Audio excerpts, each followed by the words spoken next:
Has science disproved miracles? Tanner Treffin. Has science disproven miracles? And this was interesting for both of us because both of us had stories of being at college, I think, or are you in high school? Like my college anatomy and physiology professor at a Christian college was saying, no, like miracles aren't possible. Like Jesus walking on water, of course that is impossible. Didn't you have a story like that? I don't remember a specific story like that, but I was also not at a Christian college.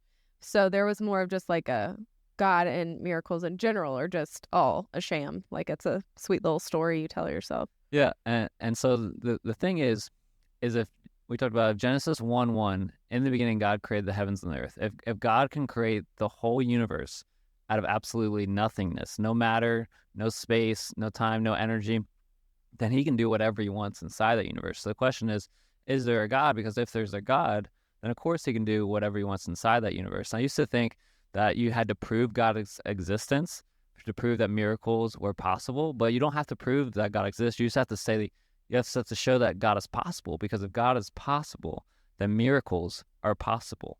And so actually the burden of proof is on the atheists. If they want to say miracles are impossible, they actually have to show that God, it does not exist, to prove God's inexistence for miracles to not even be possible. And so the burden proof's on the atheist, not the Christian, because if God's at least possible, the miracles are possible, which is pretty crazy.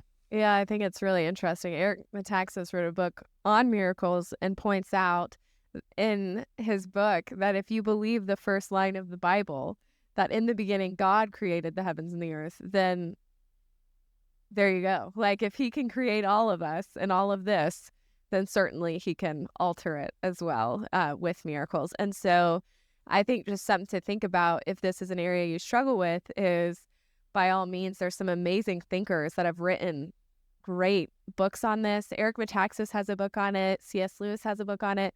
John Lennox gave a talk at Harvard on it. And so anyway, I'm just saying, if this is an area you wrestle with, dig in, because there's some really great academic. And even with that, we all have personal experiences. The majority of humankind would say they have personal experiences where they've experienced something that doesn't make sense with reality, that they would say would be miraculous. Yeah, I know we were talking about a story my mom has where she's walking through a parking lot and my mom remembers my brother being in front of her, and all of a sudden a car backs out, but he's next to her and not right where he was. And you hear her tell this story and she's just like, I know he was there, but then he was there right as the car backed out. So it's pretty cool. I'm excited in heaven to see some of those things and get to hear the angelic realm side of it, or whatever. That would be cool. So what do you think? Has science disproven miracles? Do you believe in miracles? Let us know.